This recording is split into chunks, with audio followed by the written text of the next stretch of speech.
Chicken വിഭവങ്ങളോട് മലയാളികൾക്കുള്ള പ്രിയം പറഞ്ഞറിയിക്കേണ്ടതില്ലല്ലോ. നമ്മുടെ തീന്മേശയിൽ ഒഴിച്ചുകൂടാനാവാത്ത ഒരു വിഭവമായി മാറിയിരിക്കുകയാണ് കോഴി. പക്ഷേ ഈ കഴിഞ്ഞ ദിവസങ്ങളിലായി കോഴിയുടെ വിലയിൽ വലിയ വർധനവാണ് ഉണ്ടായിട്ടുള്ളത്. അതുകൊണ്ട് തന്നെ വ്യാപാരികളും ഉപഭോക്താക്കളും ഒരുപോലെ ആശങ്കയിലാണ്. നമുക്ക് കൂടുതൽ വിവരങ്ങൾ ചെറുപ്പുളശ്ശേരിയിലെ വ്യാപാരികളോട് തന്നെ ചോദിച്ചറിയാം.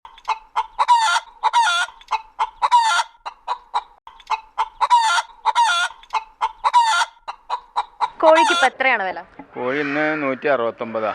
ഈ ലെവലിൽ ഇപ്പം ഇന്ന് 4 ദിവസമായി ഈ ലെവലിൽ നിൽക്കുന്നു. 169 സാധാരണ ഈ ഒരു ടൈമിൽ വില കുറയാറല്ലേ പതിവ്? ഇപ്രാവശ്യം എന്താ? കൊല്ലം കൂടാറുണ്ട്, പക്ഷെ ഇത് കുറച്ച് വില ജാസ്തി ആയിട്ടാണ് ഇപ്പോൾ കാണുന്നത്. ന്യൂ ഇയർ കഴിഞ്ഞ മൊത്തത്തിൽ കൂടുതലുണ്ട്, പക്ഷെ ഈ പ്രാവശ്യം വില ജാസ്തിയാണ്. തമിഴ്നാട് സമരവും കാര്യങ്ങളും പ്രശ്നങ്ങളൊക്കെ കാരണമാണ് സാധനം കമ്മിയാണെന്നുള്ളതാണ് ഇപ്പോൾ പറയുന്നത്. പിന്നെ കസ്റ്റമറും ഇല്ല, കസ്റ്റമർ ഇപ്പോൾ മറ്റേ കമ്മിയാണ്. ചില്ലറ വെക്കുന്നവർക്കൊക്കെ ഇപ്പോൾ ഒരു കോഴി വാങ്ങുമ്പോൾ കറിയാക്കുമ്പോഴേക്കിന് 500 റുപ്യ ആയില്ലേ. പിന്നെ ഹോട്ടലേറെ ആക്ഷേപം വേറെ, ഹോട്ടലേർക്കും വലിയ ആക്ഷേപത്തിലാണ്. കാരണം കോഴി കൂടുതൽ പിന്നെ വില കൂടുതലായതുകൊണ്ട് നമുക്ക് മൊത്തത്തിൽ വ്യാപാരം ഇപ്പോൾ സ്തംഭിച്ച് നിൽക്കുകയാണ്. ഒന്ന് കമ്മിയാവലാണ് നമ്മുടെ ആവശ്യം. ചാൻസ് ഇപ്പോൾ ഇതുവരെ ഒന്നുമില്ല. ഒരു 4-ാമത്തെ ദിവസമാണ് ഇപ്പോൾ ഈ ലെവലിൽ നിൽക്കുന്നത്. അപ്പോൾ അതൊന്ന് കമ്മിയാവും എന്നുള്ളതാണ് നമ്മുടെ വില കൂടാനപ്പോൾ തമിഴ്നാട്ടിലത്തെ പ്രശ്നമാണ്. തമിഴ്നാട് പിന്നെ ആന്ധ്രയും കർണാടകയിലൊക്കെ വില സാധനം കമ്മിയാണ് എന്നാണ് പറയുന്നത്. വില ആയതുകൊണ്ട് ആളുകളും കോഴിക്ക് വരുന്നില്ല. അപ്പോൾ കോഴി മേടിക്കണില്ല. മറ്റേ വില കമ്മിയാകുമ്പോൾ കച്ചവടം ഉണ്ടായിരുന്നു. ഇപ്പോൾ ആൾ വരുന്നില്ല, കച്ചവടത്തിന് ആൾ വരുന്നില്ല, കസ്റ്റമർ കൊണ്ട് വരുന്നില്ല കോഴിക്കൊന്നും. കോഴി എടുക്കുന്നതൊക്കെ അപ്പോൾ എവിടെ നിന്നാണ്? കോഴി ഇവിടുന്ന് നമ്മളെ ചെറുപ്പശ്ശേരി അടക്കവത്ത് അബ്ബാസിൻ്റെ കോഴിയെ മറക്കണം. ഇവിടെ കോഴി ടൈറ്റാണ്. തമിഴ്നാട് സാധനം ടൈറ്റാണ്. കോഴി സമരത്തിലൊക്കെ അല്ലേ ഇപ്പോൾ കച്ചവടം മോശമാണ്.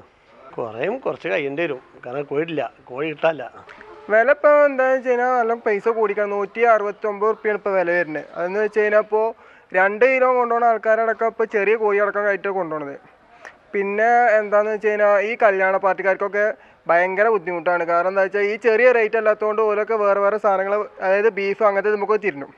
നമുക്ക് തീരെ കച്ചവടമല്ല. എന്ന് വെച്ച് കഴിഞ്ഞാൽ കോഴി ആരും മേടിക്കണില്ല. ആവശ്യക്കാർ മാത്രം വന്നിട്ട് മേടിക്കും. ബാക്കിയുള്ള സാധാരണക്കാർക്ക് പറ്റണില്ല. കാരണം എന്താ വെച്ചാൽ റേറ്റ് കമ്മിയായാലേ ഉള്ളൂ സാധാരണക്കാർക്കൊക്കെ ഇത് മേടിച്ച് കൊണ്ടുപോകാൻ പറ്റുള്ളൂ. അല്ലാത്തവർക്ക് മേടിച്ചാൻ പറ്റണില്ല. കാരണം എന്താ വെച്ചാൽ ഈ റേറ്റ് ഇങ്ങനെ കൂടി വരുമ്പോൾ നമുക്കും കൂടി ബുദ്ധിമുട്ടായിട്ടാണ് വരുന്നത്. ഇപ്പോൾ ഉൽപ്പാദന ചെലവുകൾ കൂടിയതും ഉൽപ്പാദനം കുറഞ്ഞതും അതിൻ്റേതായ കാലാവസ്ഥ അനുകൂലമല്ലാത്തതുമായ കാരണത്താൽ ഉൽപ്പാദനം കുറഞ്ഞു. അത് കാരണം വില കൂടി. അതാണ് അതുള്ളത്. എല്ലാ ഭാഗങ്ങളിലും വില കൂടി. അതിൻ്റെ ഭാഗമായിട്ട് കേരളത്തിലും ഭാഗ്യമായി നല്ല കൂടുതൽ കൂടി. കച്ചവടക്കാരൊക്കെ ബുദ്ധിമുട്ടി. ഹോട്ടലുകാരൊക്കെ ഭയങ്കര നഷ്ടത്തിലാണ് ഓടുന്നത്. ഹോട്ടലുകാരൊക്കെ ആകെ ബുദ്ധിമുട്ടി. ഒരു ദിവസം കിലോ മുൻ്റെ മുകളിൽ 40 രൂപ മുതൽ 60 രൂപ വരെ കൂടി.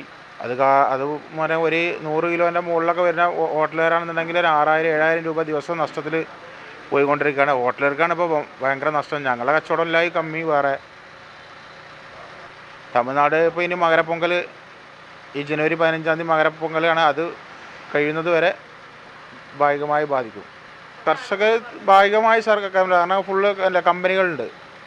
പക്ഷേ കമ്പനികളെ കൈയടക്കിയിരിക്കുകയാണ് ഇപ്പോൾ എന്ന് മാത്രം. ഇപ്പോൾ വില കുറയാനേ സാധ്യതയുള്ളൂ. വില കുറയും. അതായത് കച്ചവടം ബാധിച്ചു, അതുകൊണ്ട് ഇനി വില കുറയും. ഇപ്പം ഇരട്ടി വില കൊടുത്ത് കോഴി വാങ്ങേണ്ട അവസ്ഥയാണ്. എന്താണ് പറയാനുള്ളത്? ആവശ്യക്കാരെന്തായാലും വാങ്ങും, എത്ര പൈസ. ഇനിയിപ്പോൾ നോമ്പ് സമയത്ത് ഡബിൾ ഇനി റേറ്റ് ആവാനുള്ള സാധ്യതയുണ്ട്. അതേ പറയാനുള്ളൂ. എത്ര റേറ്റ് കൂടിയാലും വാങ്ങാൻ അത്യാവശ്യം ആൾക്കാർ വാങ്ങും, അത്രേ ഉള്ളൂ. കോഴിയുടെ വിലവർധനവിനെ തുടർന്ന് വ്യാപാരികളും ഉപഭോക്താക്കളും നേരിടുന്ന ആശങ്കകളും പ്രതിസന്ധികളുമാണ് നമ്മളോട് പങ്കുവച്ചത്. ഒരു ഭക്ഷ്യവസ്തു എന്ന നിലയിൽ കോഴിയുടെ വിലവർധനവ് സാധാരണക്കാരെ വലിയ രീതിയിൽ തന്നെയാണ് ബാധിച്ചിട്ടുള്ളത്. വ്യാപാര മേഖലയിലെ പ്രതിസന്ധികളെ അതിജീവിച്ചുകൊണ്ട് കോഴിയുടെ വില അടുത്ത ദിവസങ്ങളിൽ തന്നെ കുറയുമെന്ന് നമുക്ക് പ്രത്യാശിക്കാം. ചെറുപ്പുളശ്ശേരിയിൽ നിന്നും ക്യാമറാമാൻ അനസിനോടൊപ്പം Kavya. Niva gold, diamonds and platinum, Cherpulassery and Ottapalam.